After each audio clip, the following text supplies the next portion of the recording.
semua tidak bisa dinikmati seperti yang dikatakan di dalam ayat Quran, bahwa semua itu adalah nikmat. Nikmat Tuhanmu mana lagi yang kamu dustakan? Di sini kan ada sebuah pemahaman sebenarnya apapun juga adalah nikmat. Artinya di sini ada ketidakmengertian saya terhadap nikmat yang dimaksud di dalam kitab Al-Quran. Ya, inilah yang memang sering terjadi tentang nikmat-nikmat yang seringkali dipersempit secara pemahaman, bahwa yang namanya nikmat seolah-olah sesuatu yang bisa dirasakan dalam sensasi yang senang, yang lapang, yang nyaman. Gitu. Akhirnya saya terus ngejar mana kenyamanannya, mana kesenangannya, mana rezeki yang saya butuhkan untuk menjalankan kehidupan ini, yang untuk menafkahi keluarga saya, yang untuk segala macam yang akhirnya membuat kemudahan di dalam hidup saya. Semakin saya cari, semakin saya usahakan menggunakan teknik itu, termasuk manifestasi, ya, dengan cara doa yang macam-macam gitu loh. Semua saya coba lakukan, tapi semakin saya mencoba ternyata ya inilah kebijaksanaan Tuhan ya. Ketika Dia itu melihat bahwa saya sudah waktunya untuk bisa hadir kesadaran, maka dihadirkanlah suatu pembelajaran hasil dari niat yang saya miliki di awal tadi, sehingga kemudian saya diarahkan pada suatu pemahaman-pemahaman yang lebih mendalam. Dan ini yang saya kemudian share kepada teman-teman semua, tanpa ada satupun yang saya tutup-tutupi. Ya. Jadi ini juga berdasarkan pemahaman yang saya miliki dari proses pembelajaran, bahwa sebenarnya ketika kita memberikan semuanya, ya kita juga akan mendapatkan yang lebih banyak lagi, dalam arti nanti akan muncul pemahaman-pemahaman yang mungkin akan saya berikan kepada teman-teman berikutnya gitu ya. Ya, jadi kita masuk lagi di proses tadi awal, saya cari nggak bisa, nggak dapat dengar Kang Abu dengan yang teknik-teknik bagaimana yang dikatakan orang yang bertakwa, yang memaafkan, yang tidak pelit gitu. Tapi ada sesuatu yang masih ganjel di saya. Atau dari Cohen juga dengan pemahaman energi, meditasi, microcosmic orbit meditation gitu. Coba dilakukan, kok nggak ini juga nggak dapat saya di situ. Ya mungkin itu salah satunya tanda bahwa itu bukan jalan saya. Jadi terus coba sampai akhirnya saya menemukan sendiri yang lebih cocok, yang bentuknya adalah aliran Wu Wei. Ini pun perlu saya dalami lagi, karena saya juga melihat bahwa ya nggak bisa dong hidup ini terus cuman mengalir dengan pemahaman mengalirnya tanpa arah, tanpa bentuk, tanpa teknik, tanpa tujuan gitu loh. Kayak saya cuma diem aja, menunggu. Sifat menunggu ini bukan, ternyata kesalahannya adalah saya ketika menunggu, saya masih hadir sebagai ego yang ingin mendapatkan. Saya menunggu sesuatu yang bisa bermanfaat buat diri saya apa, menunggu, yang itu akhirnya tidak bisa mendapatkan apapun juga. Tapi ya beruntungnya saya kalau kita bicara tentang kacamata manusia yang selalu ada untung ruginya, saya coba kemudian eh, belajar lebih dalam, masuk ke TikTok ya. Kemudian saya coba live sesuatu yang terasa ada dorongan di dalam diri, dan itu mampu untuk membuat saya terus bergerak. Di situ saya memahami bahwa ini ada sesuatu di sini yang membuat saya nggak nyerah gitu loh. Mulai dari viewers yang cuman di bawah 10, yang tadinya saya membaca, lalu kemudian viewers yang meningkat jadi sekitar 20, 25, bertahan lama di 40, 50-an. Itu berjalan hampir kurang lebih ya 8 bulan, 10 bulanan gitulah. Ya. Nah, di situ kemudian berkembang, semakin berkembang. Nah, di sini saya ingin mengingatkan kepada teman-teman ya. Ketika kita nanti sudah diarahkan, tentunya kita akan kemudian merasakan ketika kita mengerjakan itu tetap ada semangat untuk melakukan. Tetap ada semangat untuk melakukan, sehingga kita walaupun jatuh bangun berapa kali, tidak ada reward, tidak ada apa, itu tetap bisa kita terima sebagai suatu proses pembelajaran diri kita, dan kita akhirnya nanti bisa untuk tidak lagi terus ingin mencapai sebuah target gitu ya. Kalaupun ada target yang ingin diterima, kalau itu tidak terjadi, kita mampu untuk melepas. Nah, kurang lebih seperti itu teman-teman.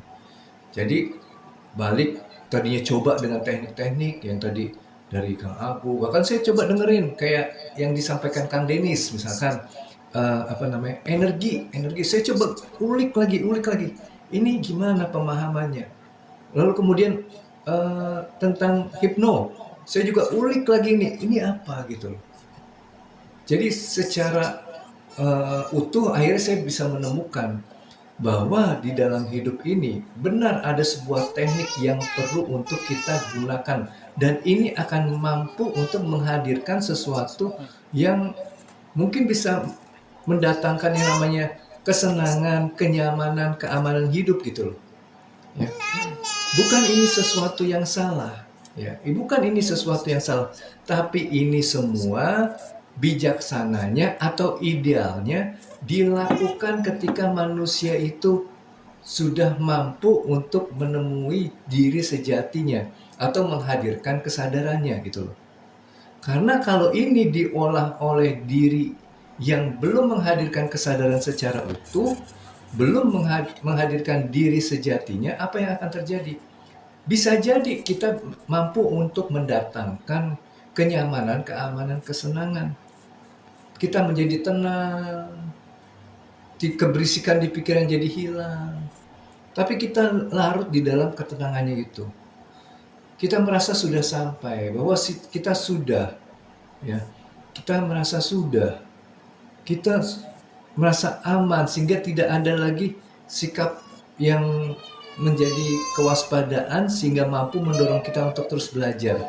Kita cenderung untuk terus ingin menggapai, mencapai, meraih sesuatu yang menurut kita ini sesuai dengan bagaimana saya memahami diri saya sebagai orang yang butuh banyak harta, pengakuan atau validasi, lalu jabatan, lalu apapun juga yang sifatnya dunia material, ya, atau sisi kemanusiaan lahiriahnya lah.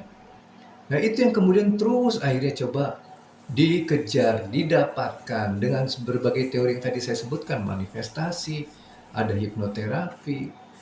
Kembali saya ingin menjelaskan, ini bukan teknik yang salah ya, nggak ada yang salah dengan teknik-teknik ini. Termasuk proses bagaimana kita bertumbuh kesadaran pasti melewati ini dulu.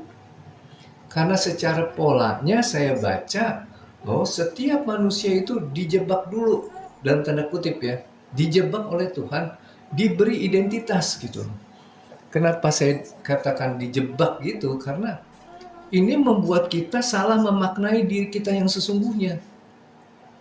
Kita berpikir kita adalah nama kita adalah pikiran kita, perasaan kita, jabatan kita, ya.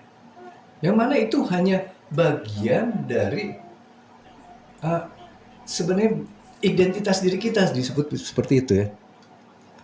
Oke, saya izin scrolling dulu, ini udah 50-an yang belum saya scroll. Selamat pagi juga Kak Zar.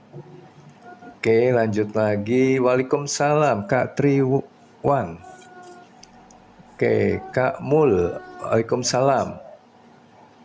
Oke, waalaikumsalam Teh Ayah. Mas Dwi, waalaikumsalam. Kak Kebunku 75, waalaikumsalam juga. Rasa syukurlah yang menjadi afirmasi paling jitu. Nikmati saja yang hadir dalam hidup kita. Nah, ya nanti kita bahas ya Kak Verkoto ya. Jadi afirmasi ini juga kembali lagi. Sebenarnya nanti ketika kita sudah mendalam, afirmasi itu nggak perlu sebenarnya. Karena afirmasi itu hanya dihadirkan sebagai jembatan untuk menghadirkan suatu fokus pikiran gitu loh. Ya. Padahal nanti sebenarnya kita akan melepas, perlu untuk bisa belajar melepas. Memaknai, betul Kak Taufik. Oke. Kadang kita gengsi pada situasi tertentu, kita pernah merasa lemah, putus asa juga. Ya, itu nanti ada pengaruhnya dengan yang namanya emosi. Waalaikumsalam Kak Zahra. Selalu merasa cukup, tidak berlebih, justru membuat hidup menjadi lengkap dan puas. Ya betul, tapi cukupnya perlu dihadirkan oleh tadi kesadaran tadi ya, bukan hasil afirmasi. Waalaikumsalam Kak Melani, pagi juga Kak Vera, siang Kak Taufik Rianto, Rahayu Pak D. Oke, Rahayu juga Kak Yasin. Guru ajari aku lagi susah down, terapi tenang caranya. Oh, nanti ya Kak Subitet ya. Waalaikumsalam Kak Ani. Oke, saya lanjut lagi teman-teman. Jadi begini, di awal-awal proses kita udah dihadirkan yang namanya identitas, kita terjebak di situ gitu loh. Saya merasa bahwa saya adalah anak yang perlu diberikan kasih sayang. Ada vibrasi tidak nyaman kemudian disalah maknai sebagai sesuatu yang buruk yang membuat kita memiliki akhirnya luka batin. Luka batin terus-menerus menghasilkan trauma dan akhirnya menjadi pendaman emosi. Gitu. Ini pola ya. Akhirnya kita mengalami suatu kehidupan yang perlu kita menggunakan atau bergantung kepada yang namanya teknik. Saya teknik mencari uang dengan bisnis ini, dengan bekerja sebagai apa, berpendidikannya bagaimana. Ya ini semua dihadirkan. Lalu kemudian kita itu istilahnya di dalam proses ini juga pasti nanti akan dihadirkan masalah-masalah yang membuat kita tidak nyaman. Kita melihat sesuatu, memaknainya, akhirnya kemudian muncul perasaan tidak nyaman karena apa yang kita lihat, kita rasakan tidak sesuai dengan kategori kebaikan yang kita miliki. Timbullah itu semua. Nah, akhirnya kan muncul yang namanya perasaan dan emosi ini. Yang seringkali kita tidak pahami dan kita hanya lihat ini sebagai sumber masalah. Ini membuat saya tidak nyaman, ini membuat saya marah, benci, kecewa, cemburu, apapun juga gitu ya. Lalu kita terjebak terus-menerus melihat hidup ini dari sisi cerita tadi. Bahwa ada cerita kehidupan di mana saya menjadi aktor di dalamnya dan saya merasa sakit hati atas perlakuan mereka. Saya merasa dikhianati, ya. Saya merasa direndahkan, saya diinjak, ya apapun juga gambaran-gambaran itu langsung kita lihat di mana sisi-sisi kerugian kita. Bagaimana rasa sakit hati kita diperlakukan demikian oleh orang-orang yang ada di sekitar kita. Nanti kita belajarlah teori-teori tentang kebijaksanaan. Oh, mereka itu hanya mencerminkan apa yang ada di dalam diri kita. Ya. Oh, berarti saya yang harus memperbaiki diri ya. Kata-kata kita memperbaiki diri sendiri, akhirnya disikapi dengan apa? Kita ignore yang di luar. Udah, nggak usah dengerin yang di luar. Kita fokus aja kepada diri kita sendiri. Kita coba memperbaiki diri. Kata-kata memperbaiki diri tanpa kita sadari, kita membuat validasi ke diri kita sendiri sebuah pemahaman bahwa kita itu salah. Ya kan? Kalau tadi di awalnya kita nyalahin yang di luar. Dan perjalanannya kita kemudian sekarang menyalahkan yang di dalam, yaitu diri. Jadi ada selalu fokus yang menyatakan terciptanya sebuah kesalahan di dalam kehidupan ini. Yang awalnya di luar, sekarang yang salahnya di dalam. Ya. Masih salah gitu. Tapi ya ini wajar gitu loh. Karena level pemahamannya kan ya masih ada di kondisi benar salah tadi gitu ya. Artinya di sini ego masih menjadi pemimpin yang menguasai jiwa kita. Ya, dia selalu tegas dengan benar dan salah. Controlling, merubah, mengkondisikan, mengkoreksi. Nah itu ego, kalau pengen teman-teman tahu ya. Sikap-sikapnya bisa dilihat dari ciri-ciri tadi. Lalu kemudian ketika kita belajar untuk mengkondisikan diri menjadi orang baik gitu misalkan. Tadi memperbaiki diri kita. Kita coba tidak marah, tidak reaktif, tidak pelit. Jadi kita ekspresikan diri kita seolah-olah ini kesadaran yang sudah hadir itu ya. Udah hadir murni maksudnya ya. Memberi, bersedekah. Yo, kamu nggak boleh pelit. Sedekah. Lalu kemudian kamu itu harus memaafkan. Bersikap bermeditasi.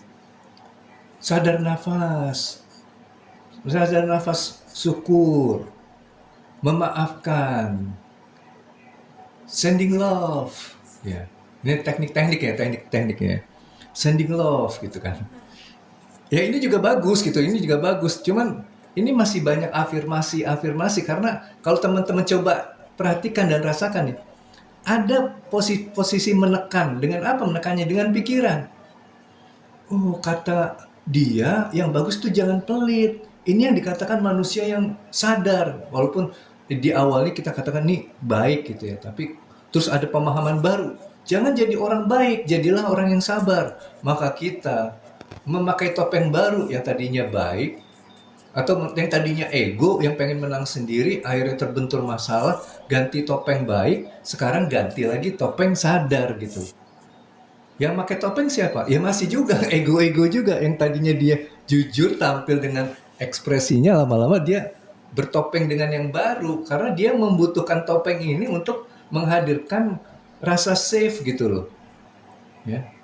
Ganti lagi sekarang topengnya, topeng kesadaran. Wah, saya sadar. Saya memberi, tidak mengharapkan. Tidak tidak apa namanya? eh, ya transaksional gitu loh. Tapi masih dalam fase menekan tadi kayak udah jangan transaksional. Jadi ada sisi-sisi yang lupa untuk diproses di sini agar munculnya kesadaran yang lebih murni. Ya. Nah kalau kita terus mainnya di sini, kita akan hanya merasa sudah berkesadaran. Padahal kita nggak benar-benar sudah berkesadaran di situ. Kenapa? Ya kembali lagi tadi kita hadir sebagai ego yang ganti topeng gitu loh. Ganti topeng nih. Ya. Topeng kesadaran adalah topeng yang secara strata tuh tertinggi gitu loh. Ini secara level tertinggi yang lebih dekat dengan Tuhan. Ya kan selalu dengan pemahaman seperti itu ya. Ya. Oke, saya izin scrolling lagi teman-teman ya. Waalaikumsalam nih ke Kak. Nah, aduh ini cuman icon aja nih. Bagi saya pagi ini masih bisa mendengar dari ruang kosong yang dihadirkan. Ya nanti kita belajar tentang ruang kosong nih. Mudah-mudahan kalau diizinkan ya. Oke, terima apa yang diinginkan, terima juga tentang apa yang tidak kita inginkan. Nah, itu juga bahasa-bahasa yang kalau kita tidak waspadai menjadi bahasa afirmasi ya. Menekan, ayo terima. Terima yang kita tidak inginkan, terima. Paksa, ayo terima. Nah, itu. Terima ya masih. Kita yang punya rumah biarkan masuk dan keluar. Ya, betul.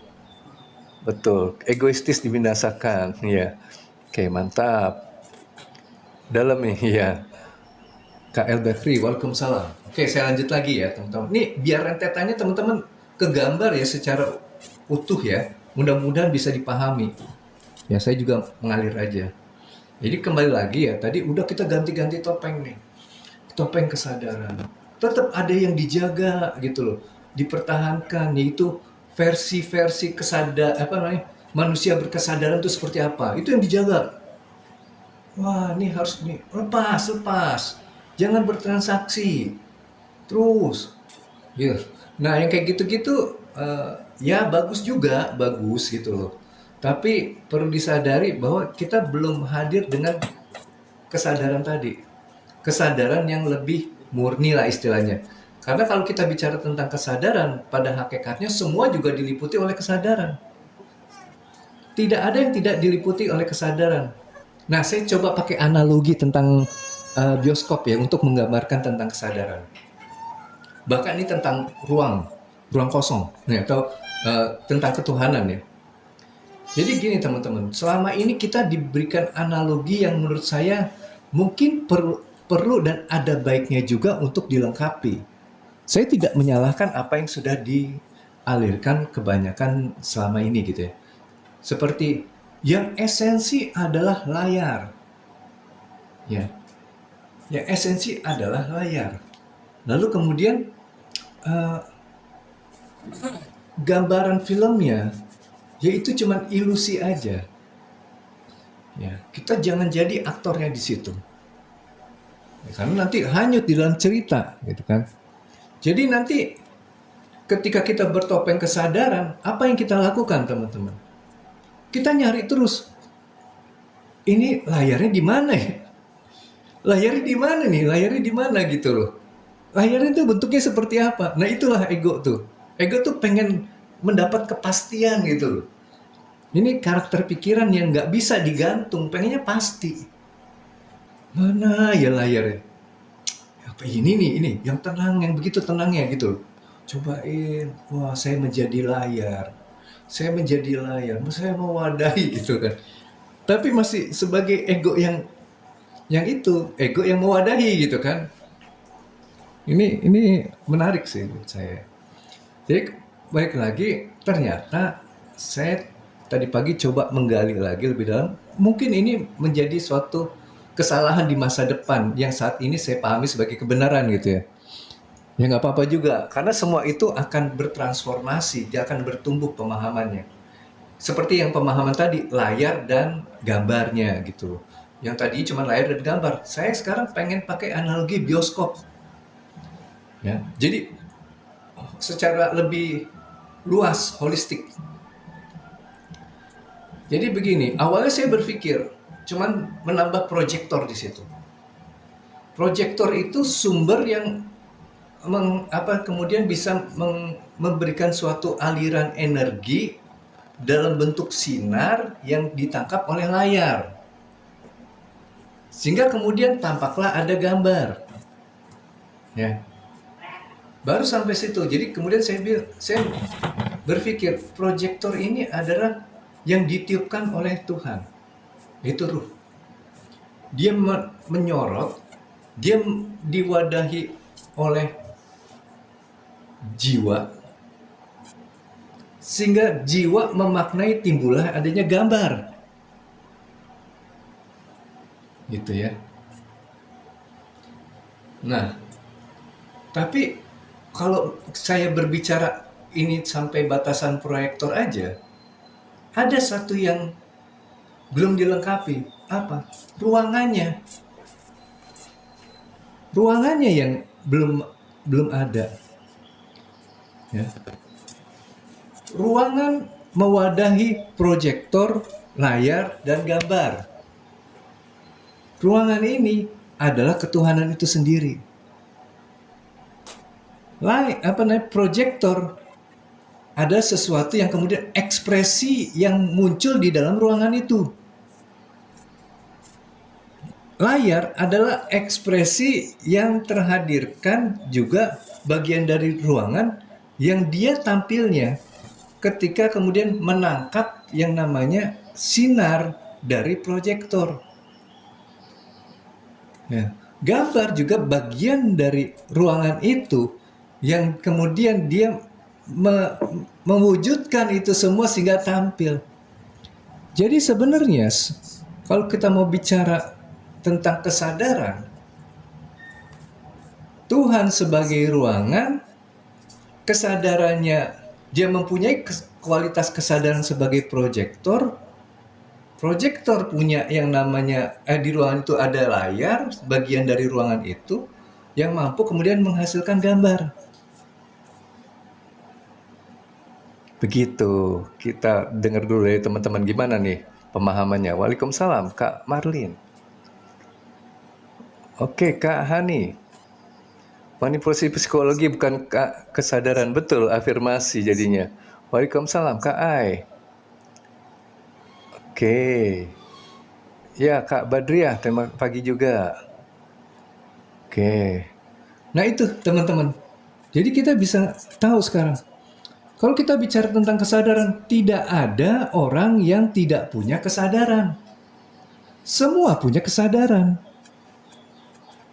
Kalau kita bicara tentang Tuhan, tidak ada manusia yang lepas dari Tuhan. Karena semua ada di dalam ruangan.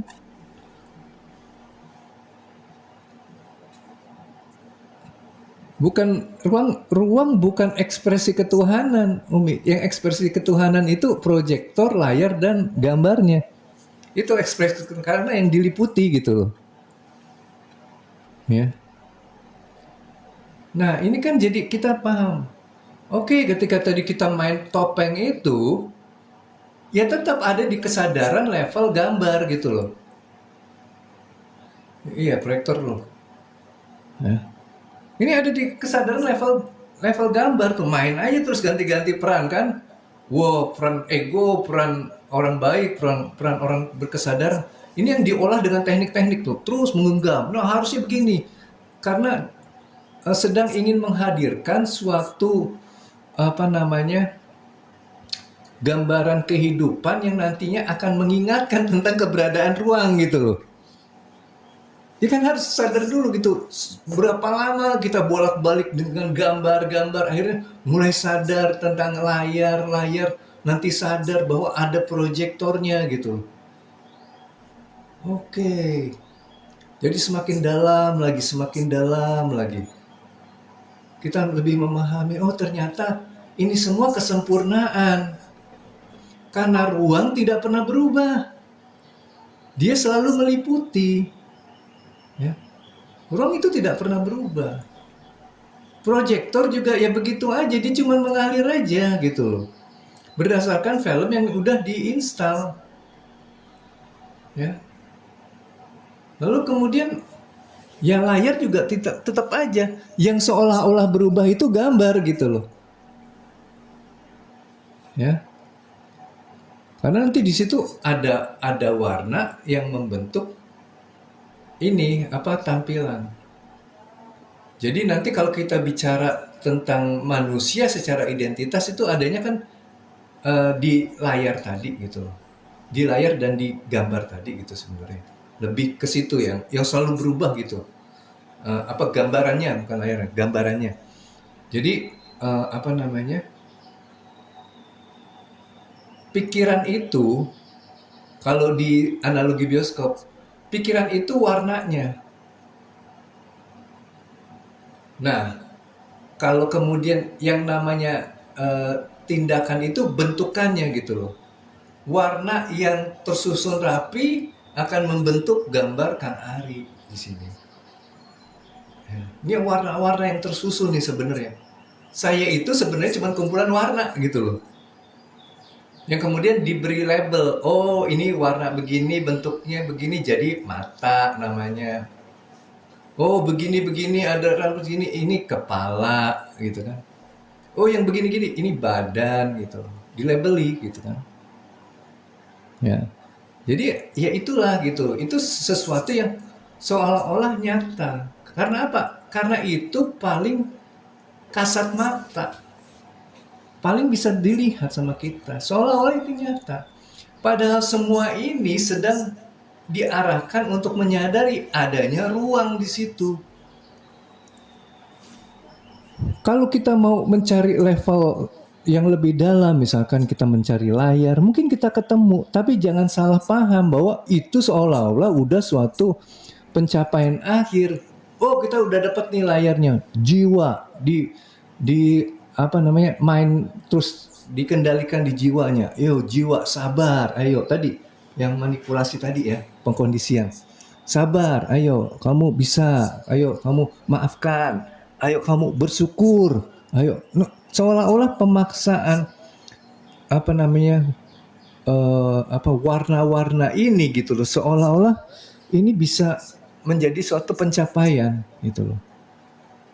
Ya, walaupun mungkin juga bisa nantinya kita menggunakan teknik seperti ini dan menjadi suatu peningkatan kesadaran, tapi tentunya ketika kita tidak lagi menjadi ego yang bertopeng. Karena kalau masih menjadi ego yang bertopeng, ini kita akan selalu dalam kondisi keterjebakan pemahaman. Jadi kayak kesadaran yang tertutupi lah, kurang lebih seperti itu. Waalaikumsalam Kak Ana.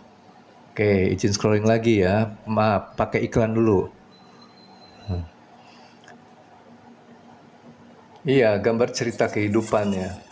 Nanti ada yang warnanya, ada bentukannya gitu loh. Rasa kesadaran saat dijelaskan pikiran direspon emosi ya. Oke, Bang, kesadaran kenapa ya gampang hilang, muncul hilang lagi, terus sadar lagi.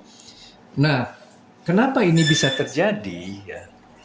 Karena kita di awal sudah dijebak yang saya bilang tadi ya. Dihadirkan yang namanya identitas ya. Dihadirkan identitas, kemudian identitas ini begitu nyata terlihat begitu nyata terasakan sehingga kita merasa bahwa inilah yang paling paling nyata, dan kita terus menggunakan pola yang sama memahami kehidupan seperti itu, sehingga ketika kita coba masuk kepada dimensi yang lebih esensi lagi, ya, yang lebih subtle lagi, nggak kuat lama kita main di situ, kegeser lagi, kegeser lagi. Tapi ini teman-teman, nanti akan kita masuk kepada penjelasan. Sebenarnya itu semua nggak ada yang salah sih. Itu juga benar sebenarnya. Ya, itu juga. Ini cuman bagaimana kita memposisikan diri aja di situ gitu. Itu nanti kita akan bisa dapat tuh.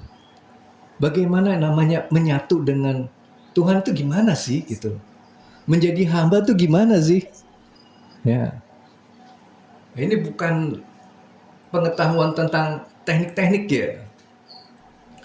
Oh harus begini. Ya teknik-teknik bisa teman-teman pelajari di luar lah. Banyak yang ngajarin teknik-teknik ya. Supaya dapat ini, supaya bisa kontrol ini, bisa gitu ya. Itu bagus, itu bagus. Boleh. Hipno oke, hipno oke. Kemudian juga manifestasi cool gitu, keren. Money magnet apalagi, mantap gitu, mantap. Tapi ya kembali lagi ya, kalau kita pengen tujuan kita jiwanya pengen kembali kepada Tuhan, yang itu simpan dulu. Boleh dipelajari, jadikan suatu pembendaharaan pengetahuan, supaya nanti kalau pas kita butuh kita bisa ngerjain itu gitu. Tapi secara benar dan tidak membuat kita jadi out of focus. Dimana fokus kita sebenarnya ke Tuhan, tapi kita malah ke yang ini gitu ya. Asik gitu main di rest area gitu. Padahal Bandungnya masih jauh gitu loh. Cuman karena rest areanya nyaman gitu loh, banyak fasilitas. Bisa makan yang enak-enak, ada kopi yang enak-enak gitu yang terkenal gitu loh, tempat nongkrong yang nyaman gitu, tempat ibadah yang oke gitu kan, ya itu masih ya masih di rest area gitu, nggak apa-apa, bagus juga, nikmatin aja, nggak apa-apa juga gitu kan. Ya silakan ya, hipno menghadirkan ketenangan, kita berhenti di puncak gitu kan, menjelang ke Bandung, wah nikmatin dulu ya, adem nih, suasana sejuk, udara bersih, pemandangannya indah, hijau-hijau, alam natural. Oke, nikmatin itu nggak apa-apa. Itu proses-proses di perjalanan lah istilahnya ya. Nggak apa-apa juga gitu. Tapi ya jangan kemudian berpikir, oh saya di sini aja. Kalau di situ aja, dampaknya apa? Akhirnya nanti ada suatu kebosanan. Kita mencoba mencari lagi. Apa ya, kok ini ya udah gitu-gitu aja gitu. Makanya saya sering bilang ke teman-teman, pergi ke Bali itu enak gitu loh. Itu liburan, mantap lah. Tapi jangan teman-teman tinggal di sana. Begitu teman-teman tinggal di sana, sensasi nyamannya tuh, sensasi rekreasinya tuh jadi kayak hilang gitu loh. Kayak ya udah aja, udah biasa sih. Pantai iya bagus ya. Ya udah cuman pantai. So what gitu loh, tiap hari juga kelihatan. Sama aja ini istilahnya kalau kita nafas kita lancar. Ya udah biasa lancar. Begitu kita sakit, waduh, nyari nafas yang lancar tuh susah banget gitu kan. Ya ini kan cuma perbedaan versi kehidupan aja gitu kan sebenarnya.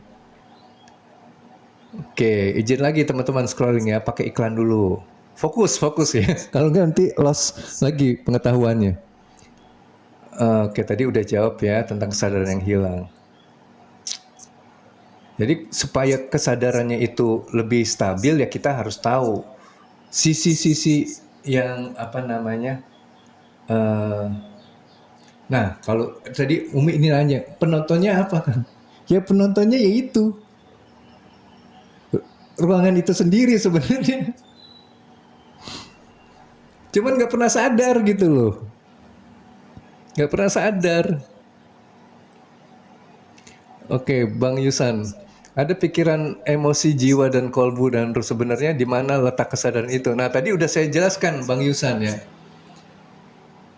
Tadi pakai analogi. Nih silakan nanti dipikirkan sendiri ya, Bang Yusan ya. Analoginya gini, bioskop sebagai ruang, di situ ada proyektor, ada layar, ada film. Nah, udah, coba digali lagi sendiri, coba Bang Yusan. Kang maaf, Mungkin sudah waktunya pada naik untuk curhat kali ini. Oke Kak Nurfianti, boleh aja. Kalau mau curhat, boleh. Mau naik nanti di tombol apa multigasnya ditekan saja. Nanti saya naikkan tapi satu-satu ya. Supaya nanti masing-masing dapat waktu untuk berbicara. Bang maaf, ku pemula jelasin apa itu kesadaran. Nah, kesadaran itu yang meliputi tadi gitu Bang Yusan gitu. Yang menghadirkan. Jadi gini, ada ketuhanan. Tuhan itu punya yang namanya kualitas kesadaran yang akan menghadirkan suatu tampilan, ya. Nah, kesadaran itu dihadirkan melalui ruh, ya. Itu yang dikatakan aku tiupkan ruh, baru mulai ada kesadaran di situ. Tapi dia juga namanya manusia dikasih namanya ada jiwa, ada fisik. Nah, ini yang kemudian nanti bisa kita lihat sebagai lapisan-lapisan kesadaran. Begitu. Sebentar, saya izin nyalain earphone dulu ya.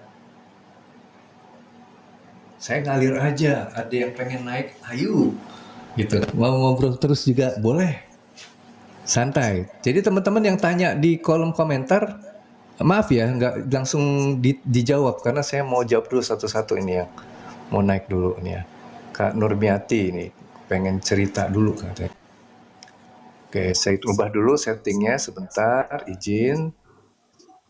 Oke, oke, biar nggak terlalu ribet ya.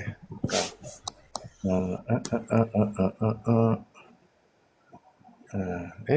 Mana yang satu ya? Oh, ini aja.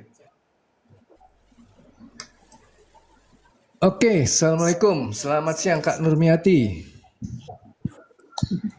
Assalamualaikum Kang, apa kabar? Waalaikumsalam Kak Nurmiati. Gimana Kak Main Nurmiati? kamera kali Ada ya? yang mau disampaikan atau mau ditanyakan? Oh, udah Silakan. bisa, udah bisa nyalain kamera. Ya, silakan. Bebas. Eh, Kalau ini sih hanya mau menambahin berbagi mungkin kali ya, insight-nya apa gitu kan. Boleh. Jadi cuman bukan dalam ini sih sebenarnya bukan kapasitas saya. Eh, udah pernah juga naik, udah pernah juga ngobrol. Eh, Ya. jadi mungkin eh, yang kalau yang akan jelaskan itu mungkin dari kita semua itu kan punya sudut pandang dan pemahaman masing-masing ya teman-teman. Maksudnya tuh jadi kuncinya sebenarnya kalau sebenarnya saya banyak yang bingung, awalnya saya juga bingung bagaimana caranya sebenarnya sih bukan di situ sih ya. Hanya memang apa namanya kayak Kang Arini, terus siapapun yang datang sebenarnya itu kan sama dengan kayak Al-Quran gitu loh, memberikan kita petunjuk sebenarnya gitu. Jadi mungkin yang hadir di room ini itu lagi satu frekuensi untuk dapat petunjuk. Nah, si petunjuknya ini apa? Mesti mengalami masing-masing. Jadi Kak Ari menjelaskan tuh sudah sedetail mungkin, sebenarnya tuh sudah sedetail mungkin, cuman memang kita itu penuh banget gitu. Ya. Penuh banget. Apa namanya? Tidak, jadi kesadaran itu tuh tidak bisa dijelaskan dengan berpuluh-puluh buku menjelaskannya itu tuh jadi karena itu semuanya ada di diri kita sih ya. Jadi contoh misalkan saya udah setengah mati belajar, ikut kelas ini, ikut kelas itu, kelas ini, kelas itu. Nah, semakin ke situ itu tuh semakin ini Kang. Jadi waktu itu saya pas banget habis ikut kelas salah satu tuh yang bikin kelas di room sana tuh.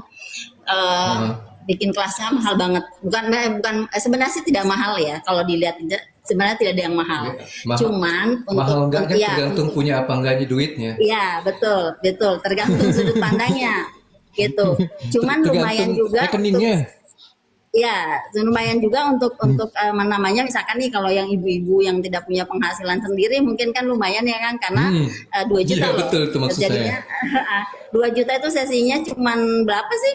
1 jam ngedengerin kayak gitu yang sebenarnya Hmm. di room atau di YouTube yang Kang Ari jelasin sekarang bolak-balik sebenarnya tuh ke situ sebenarnya cuman itu dikemas Hmm. lagi. Nah, teman-teman mungkin nah setelah itu Kang saya malah masuk kan jadinya itu suruh manifestasi lah, inilah, itulah kayak gitu-gitu kan.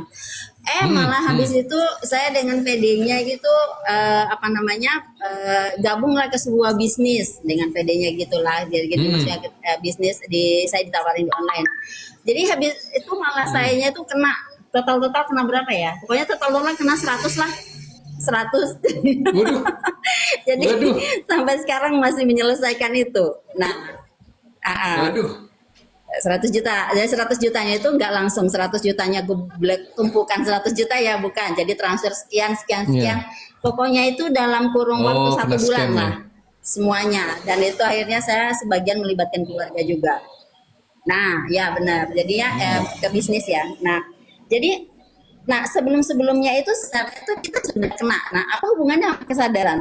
Jadi akhirnya ternyata di sudut pandang tadi itu udah mau ini udah waduh ini kena lagi saya bilang kok saya pas belajar lagi semangatnya belajar kesadaran malah kayak gini malah kena lagi ini masa iya sih nggak sadar maksudnya gitu kan masa iya nggak kan udah tahu Allah itu di gimana Allah itu kan sebenarnya kan bukan kita cari kemana-mana sebenarnya tuh ya menyatu sama diri kita gitu loh, menyatu sama tubuh dan apapun yang kita lihat, apapun yang kita pandang.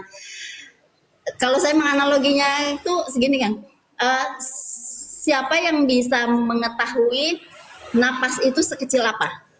Dan siapa yang bisa mengetahui semesta itu sebesar apa? Nah, seitulah Allah semuanya, kayak gitu aja gitu karena dan saya sebenarnya banyak pertanyaan di pikiran saya di batin saya itu yang misalkan di dalam Al-Qur'an yang selama ini kita diajarkan bahwa Allah kamu berbuat ini Allah tuh maha melihat loh nanti kamu lihat terus nanti itu dijawab sama malaikat pertanyaannya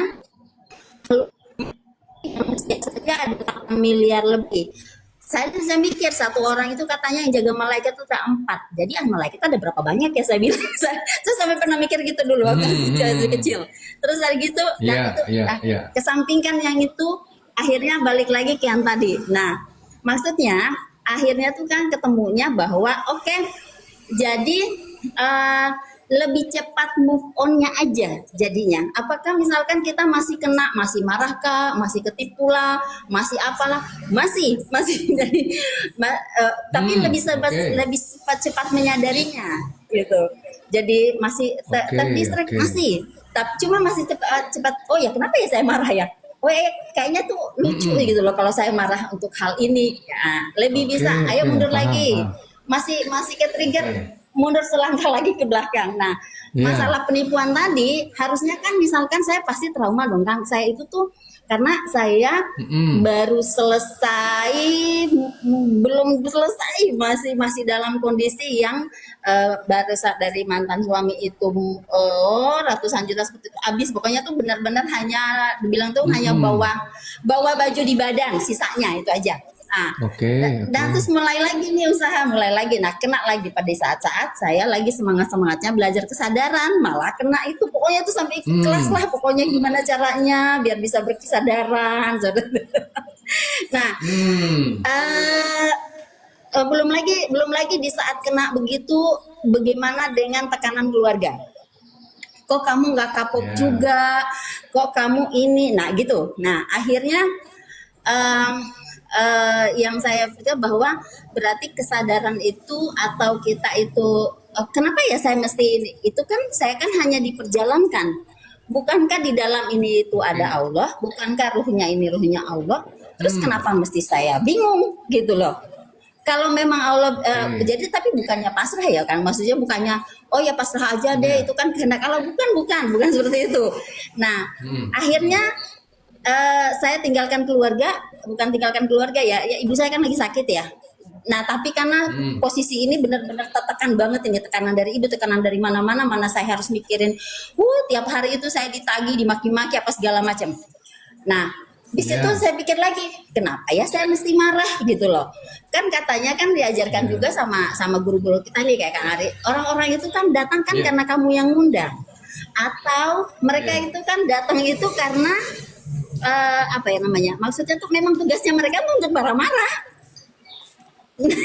Udah, akhirnya saya tarik nafas, mundur ke ketawaan aja sampai orangnya marah loh, Kang.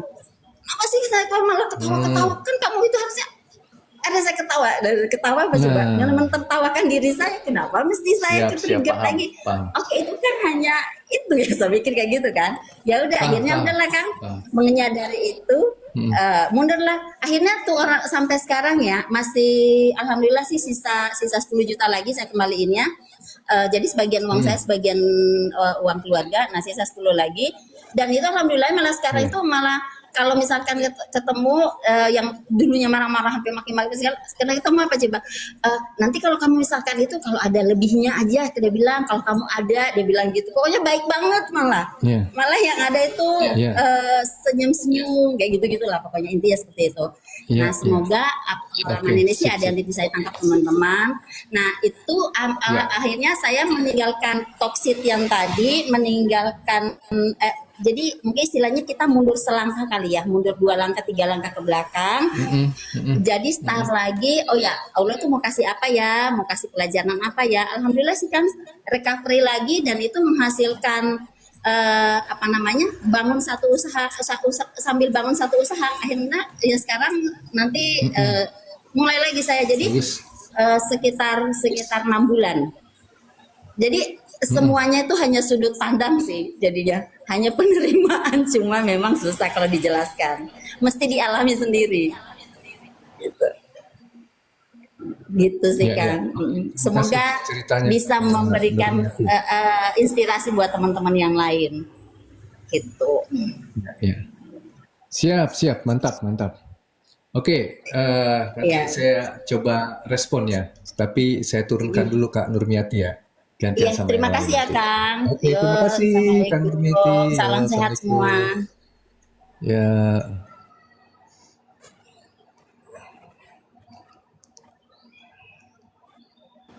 Oke, itu tadi penjelasan yang bisa menjadi suatu bahan buat kita mencoba untuk memahami lagi ya di dalam proses kehidupan manusia yang ya itulah yang wajar dalam proses pembelajaran gitu ya, di mana ada sebuah teknik-teknik yang tadinya ingin digenggam gitu supaya apa? Supaya saya dapat penghasilan. Wah, tekniknya gimana? Manifestasi apa segala macam.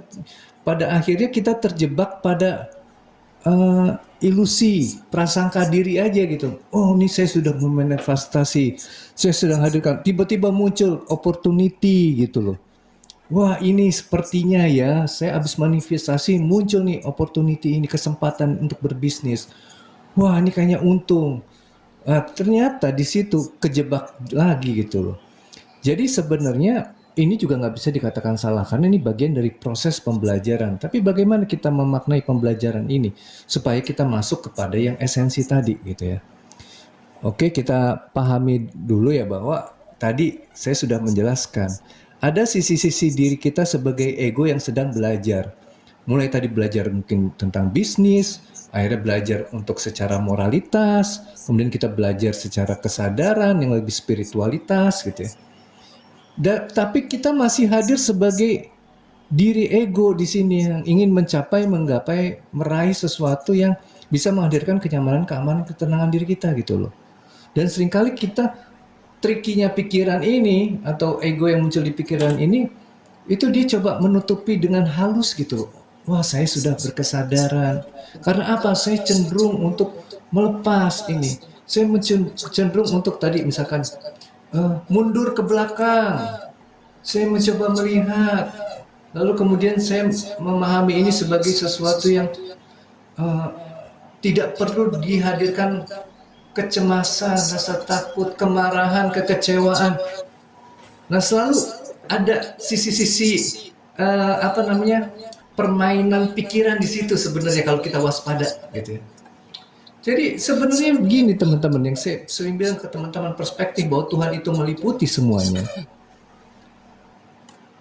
Apapun juga yang nanti muncul dan nyata, dan saya sering bilang kepada teman-teman, kenyataan yang seutuhnya itu adalah apa yang ada di dalam diri kita, bukan yang di luar. Di luar ini cuma gambaran, ya, cuman gambaran yang untuk menjelaskan suatu hidangan atau menyajikan hidangan ini melalui pikiran atau pemaknaan, lalu kemudian timbul perasaan dan timbul yang namanya emosi. Gitu. Kita fokus di sini aja mainnya, supaya kita nggak nanti terjebak uh, oleh ego kita. Kita memakai topeng kesadaran, lalu kita menggunakan teknik-teknik itu seolah-olah kita udah ada di dimensi kesadaran, yang mana sebenarnya belum. Nah ini hati-hati masuknya di situ nanti. Nah kalau kita sudah paham ini, kita fokus. Oke, ada emosi nih. Izinkan semua emosi yang tampil, jangan disalahin gitu loh. Dalam arti, wah saya masih jadi ego, punya ketakutan, saya sedih, saya kecewa gitu. Enggak. Semua ini ada di dalam skenario yang udah ada di film tadi gitu loh. Ini memang momennya, scene-nya sedang tampil. Maka itulah yang terhadirkan dalam bentuk emosi hasil dari gambaran tadi gitu. Oke, udah dapat nih. Berarti ini kan hidangannya, dinikmati. Nikmatinya gimana? Sekedar terima sebagaimana adanya, dirasakan seapa adanya. Kalau kita bicara tentang emosi, di mana di situ ada perasaan, jadi rasakan seutuhnya gitu loh. Lalu setelah itu apa? Ketika kita sudah bisa merasakan secara utuh yang saya sebut sebagai penyaksian, nah di sini muncul nanti kedamaian. Kedamaian yang tidak perlu kemudian dicari-cari juga kapan munculnya, bagaimana bentuk hadirnya. Ya udah, semua ini sudah menjadi suatu yang akan tampil sesuai dengan apa yang kita butuhkan. Ya. Jadi tiba-tiba nanti munculnya gimana, mungkin level kedamaiannya juga pada level-level awal yang mulai membuka gitu. Apa yang sudah membuka seutuhnya, yang sudah sama sekali melepas, yang tidak perlu kita definisikan secara detail. Yang kemarin saya ceritakan ya, kebiasaan kita itu sebagai identitas, segala sesuatu itu nggak mau untuk dibikin ada di dalam kondisi gantung gitu, tanggung. Pengen kita pastikan lagi. Hujan, nikmati hujan. Misalkan perintahnya begitu, nikmati hujan atau sinar matahari. Ketika udah berapa lama hujan terus tiba-tiba sinar matahari muncul. Ketika disuruh menikmati sinar matahari, kita muncul usaha-usaha untuk memastikan bahwa kita itu benar-benar menikmati. Nah kekacauannya di sini gitu loh. Kita nggak bisa masuk ke dalam proses mengalir dengan merasakan apa yang terhidangkan ke diri kita melalui pikiran, perasaan, dan emosi itu. Lagi diam-diam, tiba-tiba fokusnya apa? Panas, aduh nyengat. Ya udah, itu yang perlu diterima. Tiba-tiba, kok gitu. Nah itu, makanya kalau tadi misalkan Kak Nurmiati cerita pengalaman hidupnya, saya lagi belajar kesadaran, tiba-tiba ditipu, habis 100 juta gitu. Terlepas bahwa ada suatu kesalahpahaman dalam suatu proses pembelajaran kesadaran, utamanya adalah skenario hidup yang perlu dipahami di sini secara utuh. Bahwa ini adalah sesuatu perjalanan yang memang diminta Tuhan untuk kita rasakan. Gambaran atau scene dari kehidupan ini perlu hadir untuk apa? Sebagai apa, keteraturan hadirnya kurikulum pendidikan jiwa kita. Jadi kita tidak sibuk lagi menghakimi suatu kejadian-kejadian di masa lalu di mana kita ya memang secara hitung-hitungan ini salah gitu. Saya udah mengeluarkan uang berapa juta untuk kelas segala macam gitu. Ya itu juga bagian dari skenario aja gitu loh. Ya. Jadi tidak perlu terlalu digenggam, tapi kalau nanti ada suatu sikap menggenggam itu juga izinkan. Aduh sakit tuh menggenggam tuh, aduh panas ya gitu, keringetan, sadari aja. oh ada diri yang sedang mengeluh gitu. Terus harus gimana? Ya ngalir lagi. Gak harus gimana-gimana gitu. Nanti ada dorongan tiba-tiba berontak, pengen pakai payung atau apa. Ya, izinkan itu untuk terjadi. Ya. Pasti nanti setiap scene membawa suatu istilahnya kalau itu apa moral story gitu deh. Moral story-nya itu ada gitu loh. Inti untuk pertumbuhan kesadaran jiwa manusia. Sampai akhirnya benar-benar yang namanya manusia itu mampu secara utuh dia itu menjadi hamba yang siap menerima apapun juga yang Tuhan hadirkan. Tapi paradoksnya, jiwa-jiwa yang udah ada di dalam kualitas seperti ini, dia akan mendapatkan banyak keberuntungan. Ya. Oke, saya sebelum angkat lagi teman yang mau naik, saya izin untuk scrolling dulu ya. Harap bersabar. Oke, journey pass. Oke, wala paham. Oke, Umi, mantap. Waalaikumsalam juga Kak Yati. Bagaimana cara cepat menjual mainan perasaan yang sedang saya rasakan? Jadi jangan nih kalau pengen mempercepat sadari dulu aja lah gitu. Oh saya lagi pengen cepat dirasakan tuh dorongan-dorongan pengen mempercepat gitu. Ini releasing emosi ya. Jadi agar kita bisa tampil dengan kesadaran itu menghadirkan kesadaran ini gitu ya. Kesadaran yang murni ini perlu untuk releasing emosi dulu. Ya supaya kita nanti kondisi sadarnya yang tidak cepat reaktif itu mampu hadir, bukan kita terus dikejar sama teknik gitu. Oh, tekniknya harus gini, tekniknya gitu. Nanti kalau kesadaran itu sudah utuh hadirnya dia akan membimbing kita. Teknik mana? Teknik mana? Oh, teknik ini. Tapi tidak ada dorongan untuk mendapatkan hasil gitu. Berhasilnya kayak gimana? Enggak, udah. Kok kayak ini aja nyaman aja, pokoknya saya udah nyaman kerjainnya gitu.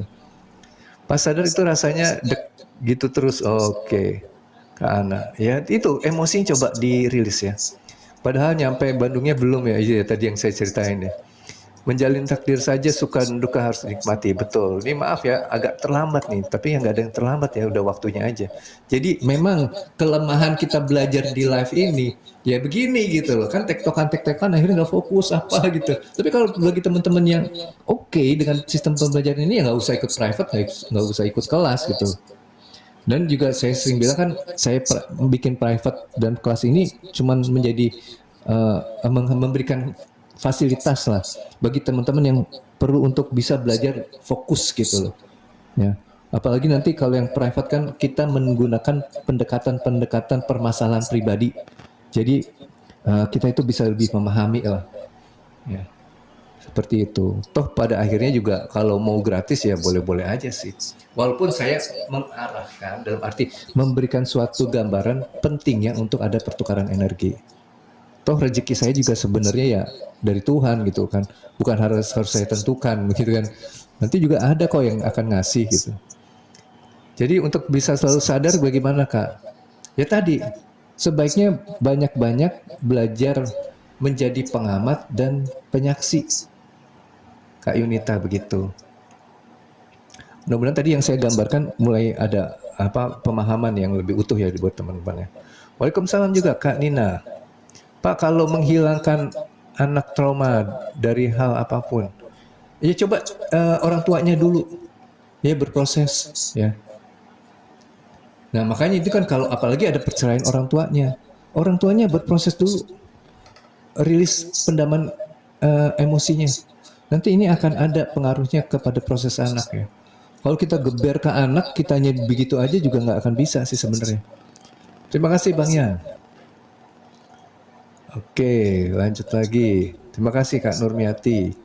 Waalaikumsalam Bang Yan. Mantap. Nanti kita ngobrol-ngobrol lagi Bang Yan. Tapi 11:30 saya ada itu dulu, ada apa namanya? Ya kalau nggak hari ini besok lah kita ngobrol Bang Yan. Oke.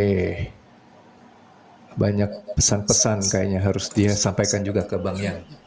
Mahal buat saya Mas Nurmiati. Iya, betul. Nice to see you juga Kak Rina. Kami kok kayak jadi malah nggak sadar deh. Ya. Oke, ini 39 lagi sampai 20 lah. Saya nanti angkat satu lagi ya, siang juga. Kak Bersemi, Mas hadirnya kesadaran harus menyadari apa datang sendiri. Tetap ada apa namanya tahapan-tahapannya. Kita ngikut dulu dengan teknik gitu, teknik yang seperti penyaksian itu masih teknik ya, nggak bisa flow langsung flow, tapi nanti ada perpaduan penyaksian ini, perpaduan antara teknik yang menekan tapi juga melepaskan gitu loh. Begitu teman-teman. Oke. Tidak ada yang salah karena dia berjalankan betul. Tapi pemaknaannya hati-hati. Kalau dimaknai oleh ego bisa beda lagi ceritanya. Ini tadi siapa duluan ya? Kak Riani apa Kak Pora kayaknya yang dari arah atasnya? Kak Pora dulu deh. Sebentar, nyalain dulu ininya. Ini lagi mati-mati aja, mesti ganti kayaknya. Rusak. Halo. Selamat. Assalamualaikum. Waalaikumsalam warahmatullahi wabarakatuh. Iya, Mas Pora gimana? Ya, sebelumnya saya ucapkan banyak terima kasih buat Bang Ari yang selama ini sudah luar biasa sekali memberikan pengalaman ilmunya buat kita semua, Bang. Luar biasa sekali, Bang. Saya di sini Bang, nanti minta pendapat ya, Bang, kalau seandainya kurang ada yang cocok, mohon dikasih saran ya, Bang ya. Insya Allah. Ya, saya senang sekali pagi siang ini Bang Ari membahas tentang menghadirkan kesadaran ruang kosong, yang juga sama juga selama ini saya simak bahwa ada penjelasan bahwa kesadaran itu adalah layar ya gitu ya. Sedangkan Bang Ari sendiri ada pola pikir lain bahwa kesadaran itu adalah ruangan itu sendiri yang dimana di dalamnya ada layarnya, ada monitornya, ada filmnya itu sendiri. Dan di situ saya klik, Bang, di situ klik. Karena ketika kesadaran adalah layar, itu biasanya terjebak pikiran itu ingin menjadi layar, Bang. Kalau saya sih. Iya, betul. Aku ingin menjadi layar, layar yang gimana sih? Yang di dalamnya itu.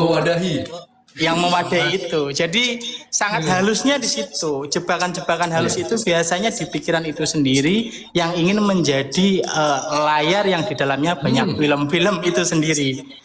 Iya.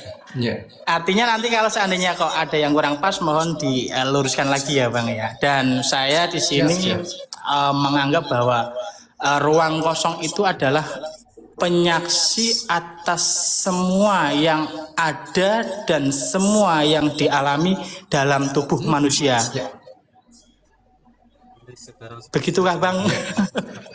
Ya, kalau kita lihat dari perspektif identitas manusia yang subjek ini gitu, ya setuju, benar. Karena nanti kan yang namanya penyaksi itu kan sebenarnya yang meliputi semuanya sebenarnya nanti. Nggak hanya diri kita sendiri gitu loh. Kan ruh itu kan sebenarnya tadi punya kualitas yang kita sebut sebagai kesadaran ya, proyektor tadi gitu ya. Ruh ini akar katanya sama dengan rih, yang artinya udara yang bergerak. Nah ini kan semua kan sebenarnya dipenuhi oleh udara gitu. Jadi semua ini sebenarnya juga mempunyai kecerdasan, punya. Jadi kalau kita bicara tentang udara, mungkin kalau kita tarik lebih dalam lagi, lebih halus lagi, lebih lembut, subtle lagi, itu jadi energi gitu. Semua pergerakan energi, nah ini tuh ruh tuh gitu. Nah kalau kita sudah tahu bahwa ini adalah semuanya kesadaran, maka perspektif diri kita bahwa kita itu hadir sebagai diri yang terpisah dengan yang lainnya itu nanti jadi kolaps di situ, jadi lebur. Enggak, semua juga ada di dalam sistem ini gitu loh, semua juga ada di dalam bioskop tadi gitu loh. Nanti filmnya ini kan nanti menggambarkan macam-macam tuh. Kalau kita misalkan si proyektornya itu, kalau kita mau melihat kehidupan secara utuhnya, itu kan dia nyorot menggambarkan alam semesta misalkan gitu. Nah, itu kan detail-detailnya kalau disorot, difokuskan, nanti ada juga tuh gambaran-gambaran yang kecil-kecilnya itu. Nah ini kan sebenarnya jadi ya semua sama sebenarnya. Sumbernya dari proyektor, kemudian nanti ada layarnya dalam bentuk nanti macam-macam gitu layarnya. Kalau kita mau pisah-pisahkan nanti ada diri manusia, ada namanya ciptaan-ciptaan Tuhan yang lainnya. Nah, itu juga semua jadi layar gitu loh. Nanti menggambarkan si alam semesta ini, di mana nanti ada warna dan bentuknya. Dapat nggak, Bang? Ya, siap, siap Bang Ari, siap. Sebelum saya ini turun biar nanti gantian sama yang lain, saya sendiri ini pengalaman saya sendiri, jika diambil eh, lebih kecil lagi, disimpulkan lagi, kok jadinya kesannya manusia. Saya sebagai manusia itu menyaksikan diri saya sendiri gitu Bang. Ya, ya betul, betul. Iya benar itu memang seperti itu. Makanya tadi ada yang tanya kan, loh penontonnya siapa? Penontonnya ya ruangan itu sendiri Iya gitu yang ya. meliputi sebenarnya. Itu kan maksudnya gitu loh. Iya, jadi manusia menyaksikan manusia itu sendiri gitu ya Bang ya. Iya, tapi kalau kita mau lihat supaya kita nggak terlalu sombong ya, Iya sih. menggambarkan diri sebagai kesadaran itu, sebagai ruangan itu ya. Ya kita bilangnya gitu aja lah biar enak gitu ya. Nanti kalau kita ngomong, wah kita itu adalah ruangan itu. Nanti kayak kita disalah-salahin gitu. Oh emang kamu Tuhan gitu. Bukan maksudnya bukan itu. Tapi saya ingin menggambarkan bahwa yang menghadirkan semua itu adalah ruangan. Nah penyaksinya juga si ruangan itu sendiri gitu loh. Siap Bang Hari, demikian aja ya, terima kasih. Makasih. Sekali lagi terima kasih buat Bang Hari, sehat selalu, rezekinya dipermudah, diperlancar. Amin ya rabbal alamin ya. Makasih. Ya. Waalaikumsalam. Saya turunkan ya. Oke, naikin satu lagi ya. Aduh, tadi yang mana yang duluan ya? Ini saya random aja kali ya. Saya lupa urutannya nih. Kak Sri dulu apa Kak Riani ya? Coba Kak Riani dulu.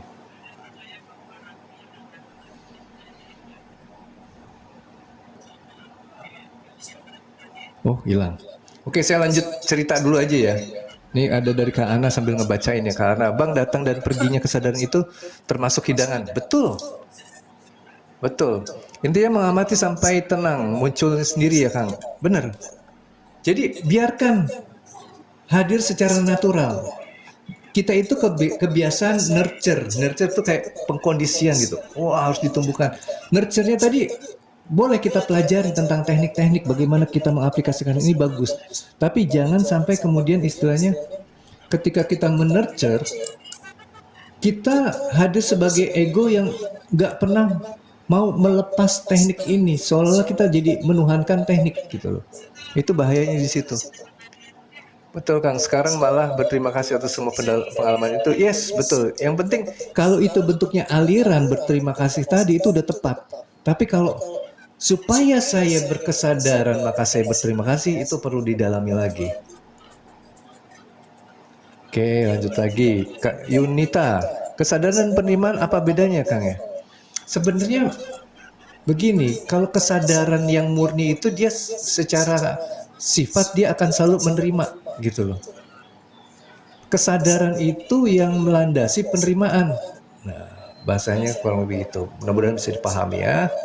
Oke, lanjut lagi. Waalaikumsalam, Kak Sri Hartati. Oke, Kak Nurmiati, terima kasih sudah hadir. Waalaikumsalam. Kak Jumiati, Kak Vera. Kan memang gitu, ya. Oke, Kak Junli. Pada akhirnya dia juga yang melakukan kita lebur ya Kang. Betul. Ya kita ini kan cuma ekspresi dari si ruangan itu, di mana ruangan bioskop punya kualitas, ada proyektor, ada layar, ada gambar gitu. Yang menghadirkan siapa ya ruangan, gitu. Yang menyaksikan siapa ya ruangan juga yang menyaksikan. Perginya hidangan itu pun secara natural betul selagi tidak habis kesadaran. Hanya nikmati saja, benar. Bukan pasrah ya, tetap ada nanti.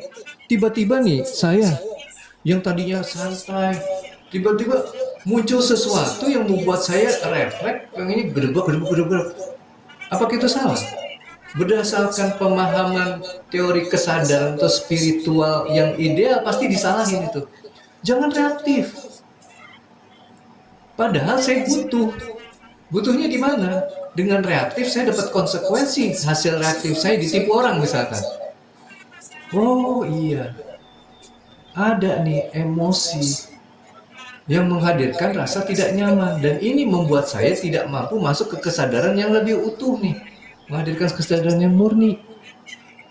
Ya, ya nggak apa-apa juga itu semua terjadi gitu loh.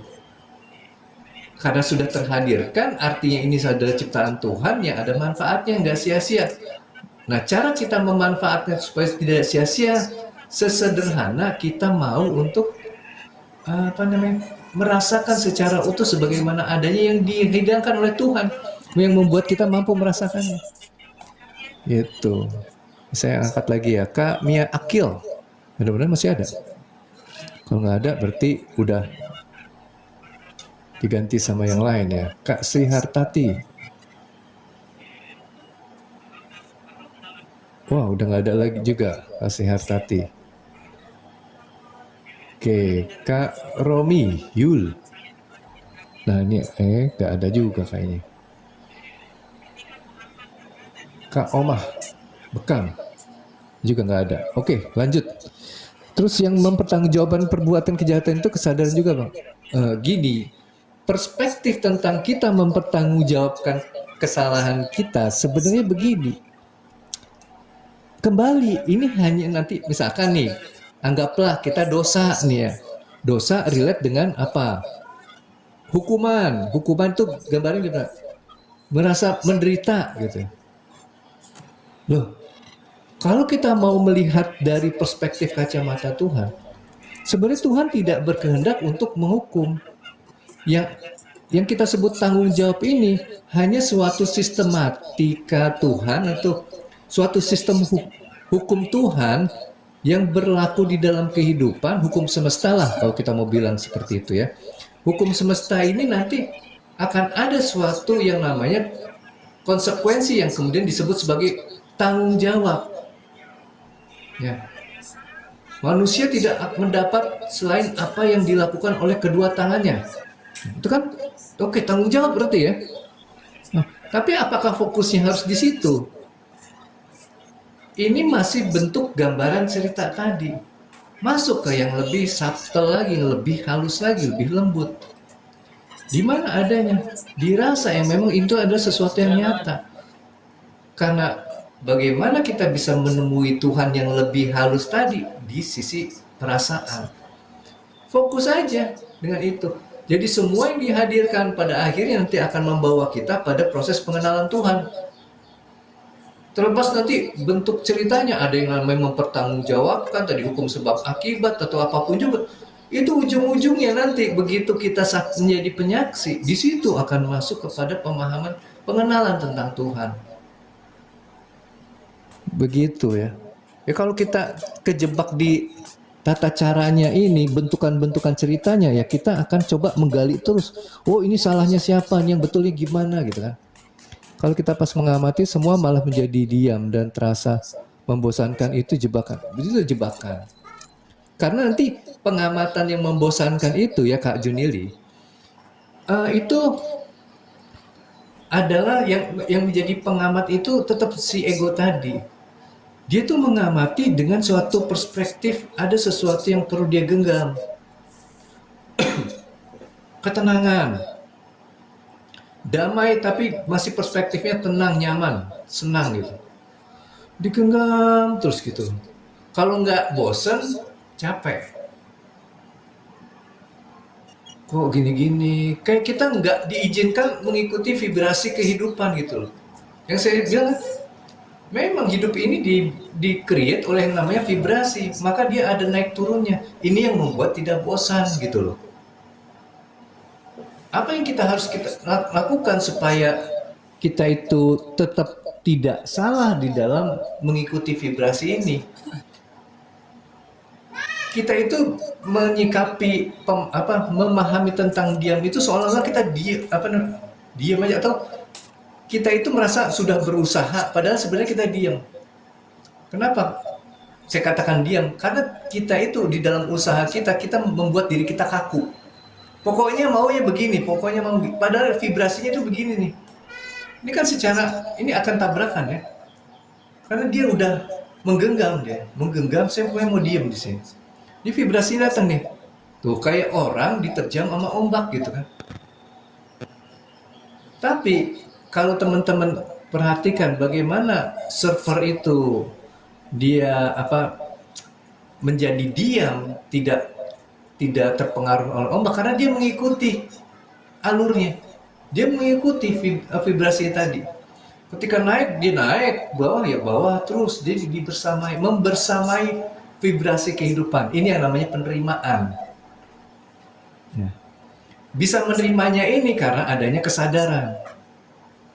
Oh iya, ini lagi naik, oke ikut naik, ikut terus. Tapi kalau nanti ketika teman-teman itu sudah ada di kesadaran yang lebih murni lagi, maka nanti vibrasinya bukan horizontal tapi vertikal, tapi bentuknya gini. Naiknya lebih banyak, turun sedikit, naik lagi. Nah, terus. Gitu. Jadi kalau membosankan ya itu yang kondisi tadi.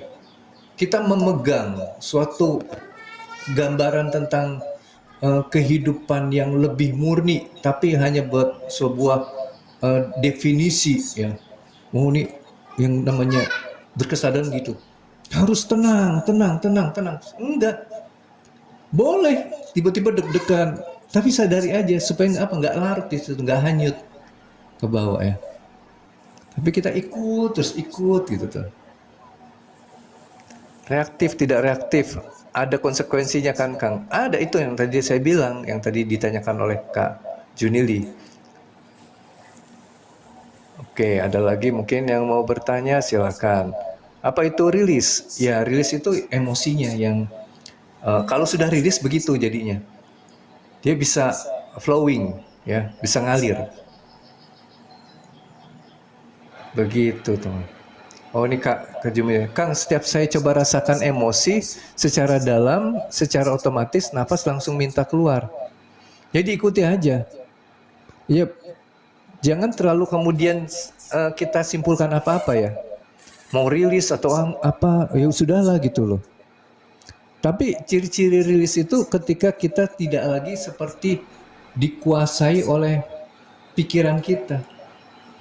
Didorong-dorong dengan rasa ketidaknyamanannya untuk mendapatkan suatu yang lebih nyaman. Nah itu kalau masih seperti itu kita belum rilis. Kalau sudah tidak lagi didorong-dorong, nah itu udah rilis. Kayak ya udah aja gitu, ya udahnya tapi kesadaran jiwa ya, bukan hasil afirmasi. Mundur itu nggak selalu menjadi suatu ekspresi jiwa yang berkesadaran, enggak. Karena mundurnya seseorang itu bisa jadi dia hanya tampil ego yang mundur gitu loh. Soalnya ketika sudah mundur, ini sudah menjadi suatu ketepatan untuk bisa dikatakan berkesadaran. Gitu ya.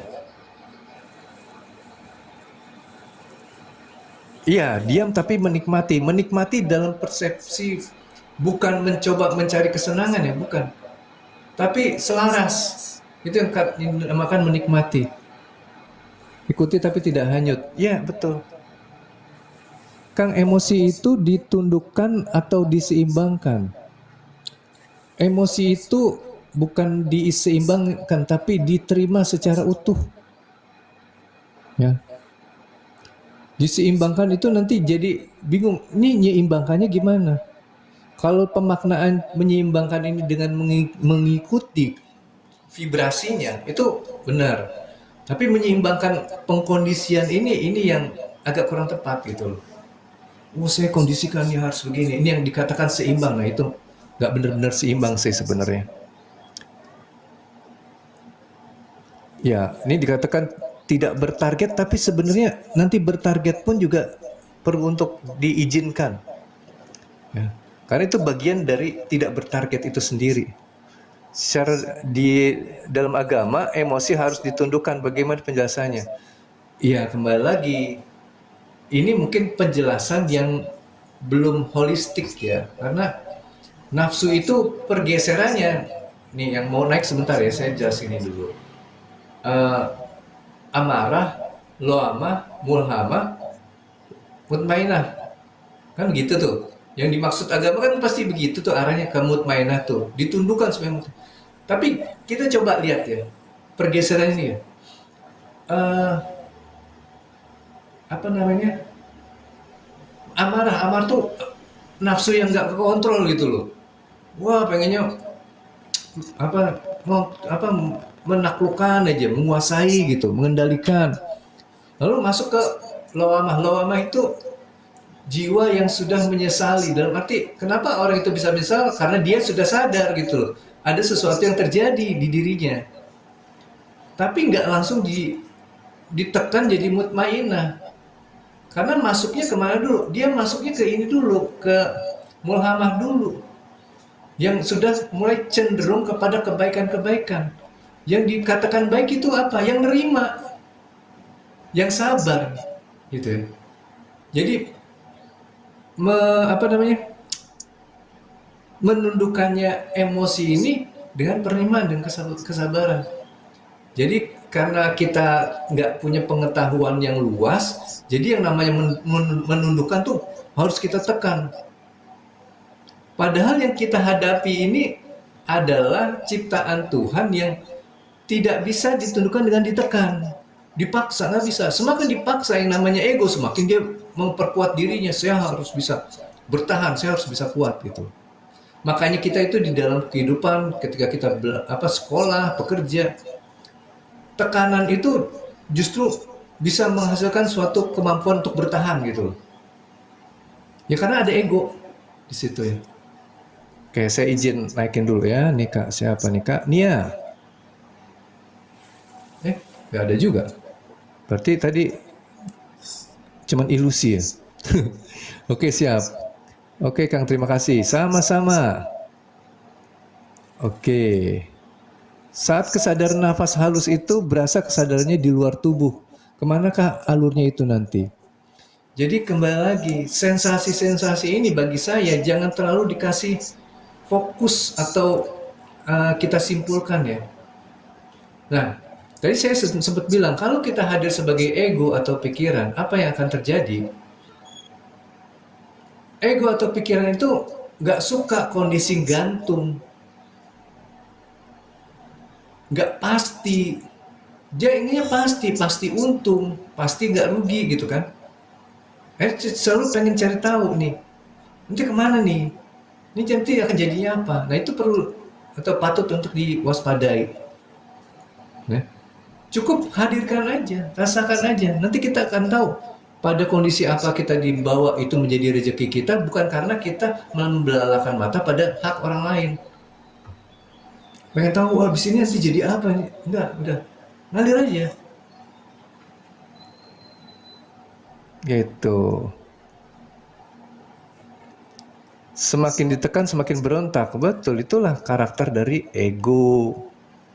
Jadi kalau didik anak yang sedang dikuasai emosi, pasti itu sumbernya dari ego.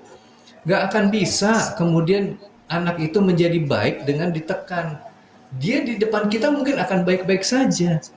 Dia nggak akan melawan kita karena dia mungkin sedang dikuasai oleh ego yang mengatakan orang tua itu harus dihormati. Dia akan tampil menjadi anak yang baik, tapi tidak menjadi anak yang sadar. Ya, sehingga kemudian apa yang dilakukan anak di luar pengetahuan kita itu bisa jadi parah.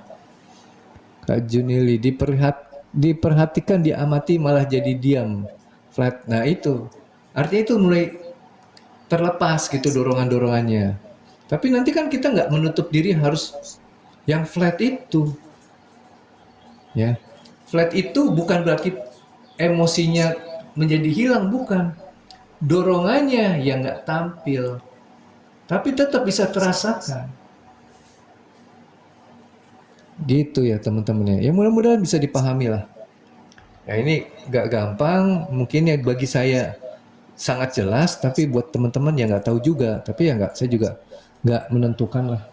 Itulah harusnya gimana. Yang ngalir aja. Kalau memang diizinkan untuk bisa dipahami ya mungkin itu rezeki teman-teman. Kalau enggak ya mungkin besok-besok kita ketemu lagi, ngobrol lagi, kita coba ulang lagi. Mudah-mudahan di situ ada suatu pemahaman yang lebih utuh. Nah, perlu banyak praktek latihan. Betul sekali. Ya, jadi kita juga perlu istilahnya apa ya?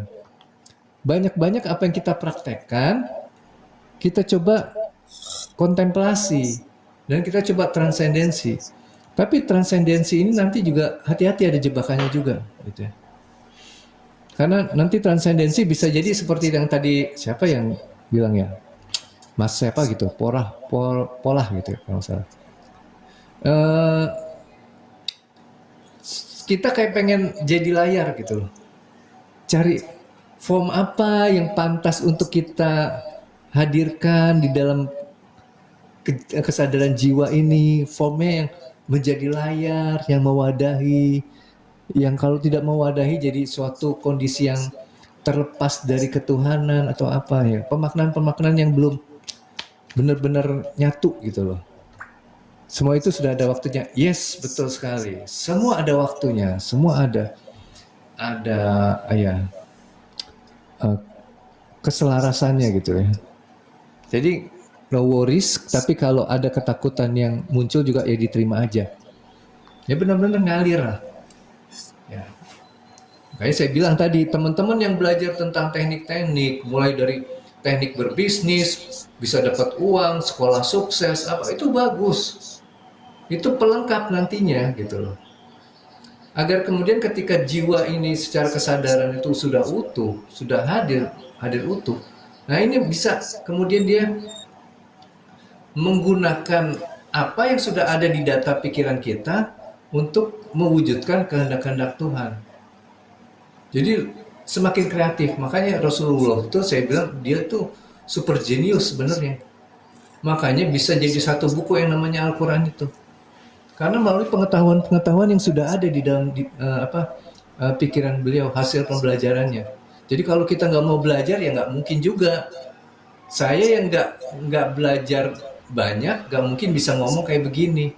Karena data-datanya nggak bisa ditangkap. Ketika saya coba kontemplasi, transendensi, nggak nemu akhirnya. Harus melalui teknik dulu kali. Iya betul.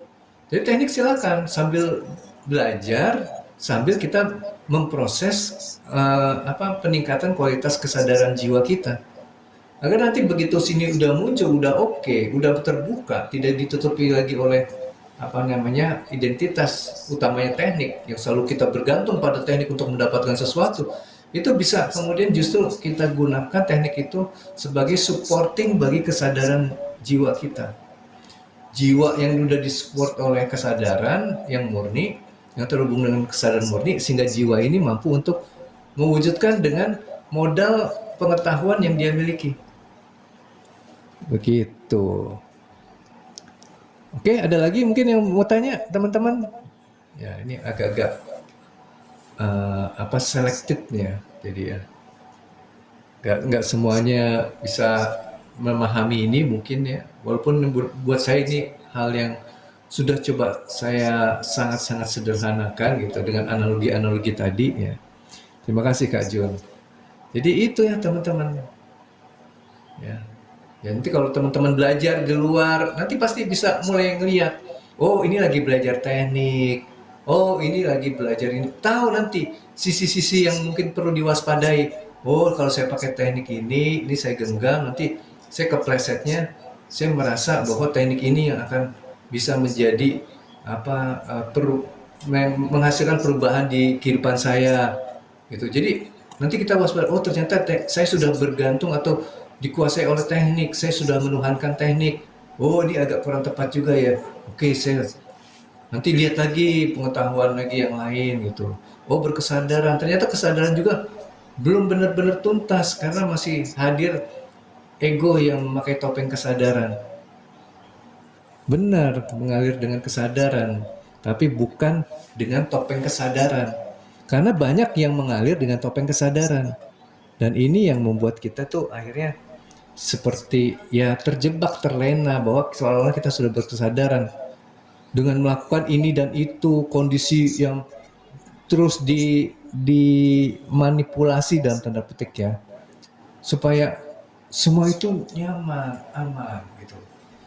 Kalau badan sakit itu kesalahan, karena kesalahan istilahnya membuat diri kita tuh akhirnya mendapatkan penderitaan, seolah-olah diri itu nggak boleh menderita gitu loh. Padahal di situ tanpa kita sadari, kita itu terjebak pada identitas yang pengennya enak-enak aja. Bukan berarti akhirnya kita kayak membiarkan diri mendapatkan keburukan-keburukan, nggak gitu juga. Pasti saya yakini ketika jiwa itu mulai bertumbuh, maka dia akan juga menumbuhkan kualitas bagian dari lapisan kesadaran Tuhan yang lebih kasar, seperti misalkan fisik kita belajar, kita berolahraga gitu loh, kita makan yang benar, itu akan terhadirkan juga gitu. Tapi kenapa selama ini susah?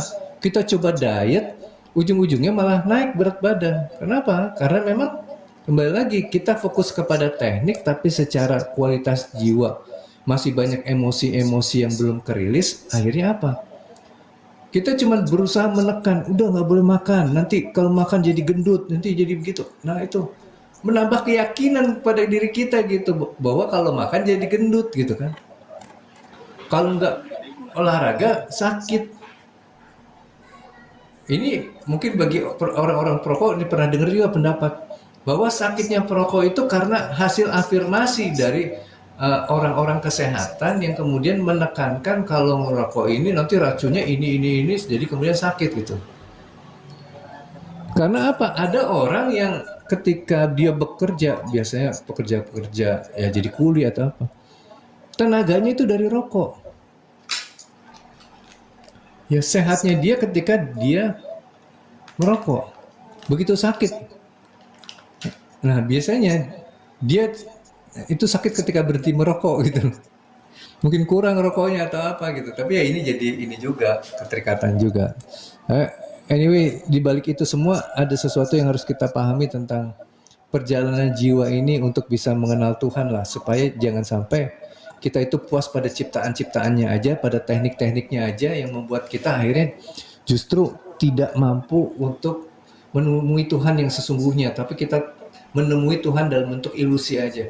Oh Tuhan yang bentuknya hangat, yang lembut, yang kasih sayang, yang memberi, yang ya itulah mengayomi apa segala macam. Tapi ya ketika muncul sesuatu yang tegas juga, itu juga bagian dari ketuhanan yang perlu kita temui. Ya. Begitu teman-teman. Kayaknya cukup ya untuk hari ini ya. Mudah-mudahan ada sesuatu yang bisa teman-teman dapatkan ya dari penjelasan tadi. Ada analogi bioskop beserta ruangannya. Gak hanya dalam bentuk apakah sugesti termasuk ego? Iya, itu cara ego itu menghadirkan apa yang dia butuhkan. Misalkan sugesti saya itu berani. Supaya apa? Ego itu nggak merasa terancam oleh sebuah situasi yang bisa menghasilkan rasa yang tidak nyaman tadi, ketakutan. Maka dia hasilkan tuh, tanamkan ke dalam pikiran. Kamu berani, kamu kuat, kamu penuh dengan cinta, kamu adalah kedamaian, kamu apa? Nah itu tuh. Makanya saya kembali lagi ya, ini bukan berarti yang namanya afirmasi, hipnoterapi itu salah, bukan. Tapi ya silakan teman-teman kontemplasi sendiri ke diri teman-teman. Kalau teman-teman menggunakan cara seperti itu, kira-kira gimana kondisinya? Apakah ini sebuah ketuntasan atau masih ada step berikutnya yang perlu untuk kita jalani?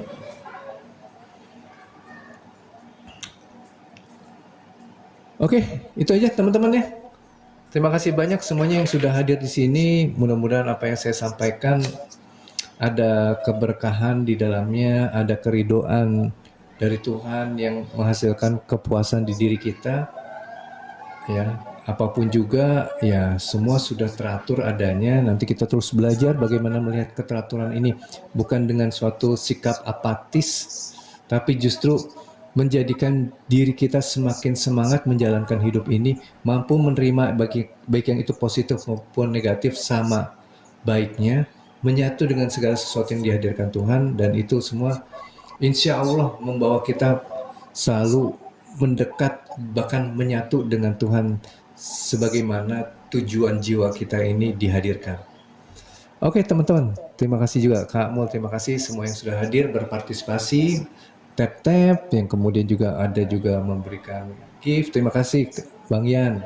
Ya mudah-mudahan semua itu ya kembali lagi niat kita, usaha-usaha kita tidak akan ada yang sia-sia. Pasti semua sesuai dengan apa yang Tuhan hadirkan hukumnya, hukum sebab akibat, di mana kebaikan pasti akan menghadirkan kebaikan pula. Tentunya di sini perlu sebuah keterbukaan untuk tidak menentukan bentuk kebaikan apa seperti yang akan kita dapatkan. Seperti misalkan kita dapat suatu masalah, lihatlah ini juga sebagai suatu kasih sayang dari Tuhan. Oke, kurang lebihnya teman-teman mohon maaf sebelumnya kalau memang ada sesuatu yang tadi sudah sampaikan kurang nyaman untuk didengar. Wabillahi taufiq wal hidayah. Wassalamualaikum warahmatullahi wabarakatuh. Selamat siang, selamat melanjutkan aktivitasnya. Salam. Bye-bye semuanya.